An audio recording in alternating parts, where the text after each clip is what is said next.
And that's quite a nice move into your recent video that you released, the one that you did for Spring Harvest, on how new atheism has become old. It would just be interesting to talk a little bit about that. I mean, there's quite a catchy phrase you used, that the culture we have has a meaning crisis. Well, it's not my phrase, really. Where did you pick that one up from? Well, there's a kind of thinker called, I'm not sure if I'm pronouncing this right. Dan, you might correct me. Is it John Vervaeke? I want to say something like that. But Paul van der Clay, who you guys might know, channel. He's we'll go with that one. He's that one. he's frequently vlogged on this, but he's also referenced Vervaeke as well on this whole idea of us having a crisis of meaning. So to some extent, as one person said on Twitter, I was just compressing 3 years of Paul van der Clay into one 40-minute video. Okay, really. I saw that comment. So it's I mean, the video is really just pointing out what a lot of people have already pointed out before me, which is that to some extent that the sort of the heyday of the new atheism is behind us, and a lot of the sort of what Dawkins and Hitchens and Harris were doing back in the mid 2000s with their publications feels a bit dated now. And I think people got a bit tired, frankly, of some of the shrill fundamentalism of that side of the movement, just as much as they were tired of maybe shrill fundamentalist Christians. It feels like what I essentially say in the video is it feels a bit like we were promised a great deal, a great utopia once we shed ourselves of religion and get into a free thinking, rationalistic, scientific mindset. But of course that hasn't happened. And in fact, the movement itself kind of splintered off and consumed itself to some extent because no one could agree on what they existed for. Ultimately, were they just going to be free thinkers doing free thinking, or were they actually going to stand for certain values? And if so, what were those values? Well, I want to be a feminist and I think it's all about LGBT rights, and other people were like, no, but that means I can't say what I think about this and that. And suddenly, suddenly they realized that as far as I see it kind of to some extent it resembled what sometimes happens with churches, sadly, which is they split on doctrinal issues, frankly. But at the same time, it made me realize that it's when you're kind of basically just assembled around a kind of denial of something, when you try and actually assemble around something actually positive, it's a bit of hard work, and actually working out what you believe matters in life is not simply a case of denying God and expecting everything will come right by believing in science.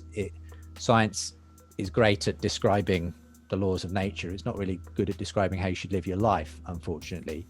And so a lot of the atheists, or a certain proportion of the atheist community, has actually started to not bother so much criticizing religion, but is a lot more concerned about potentially freedom of speech and academic freedom and so on, because of the rise of certain forms of identity politics and the woke stuff and all of that, where they feel there's a new form of a new kind of danger that's appeared, that's potentially just as dangerous as right-wing fundamentalist Christians, is another form of fundamentalism where you cannot question this or that ideology. And so it's been interesting to see the way that actually, in some ways, there's been some unlikely bedfellows made between Christians and secularists who are both worried about a common sort of issue around some forms of identity politics around gender and sexuality and race and so on.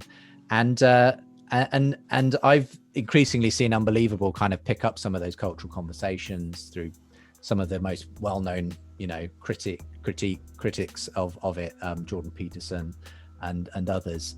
I mean, it was interesting because years back I had Peter Boghossian on the show, and anyone who knows Peter will know that he kind of rose to prominence as this Portland atheist professor who published this book, A Manual for Creating Atheists, and he was responsible for this street epistemology movement, basically sort of how to dismantle a Christian's faith in such and such easy steps.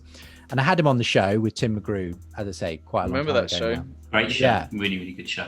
Yeah. And Tim McGrew, frankly, some would say took him to the woodshed. But it was interesting because I went back to Bogosian several times after that and said, do you want to come back for another discussion? And he was like, oh, maybe.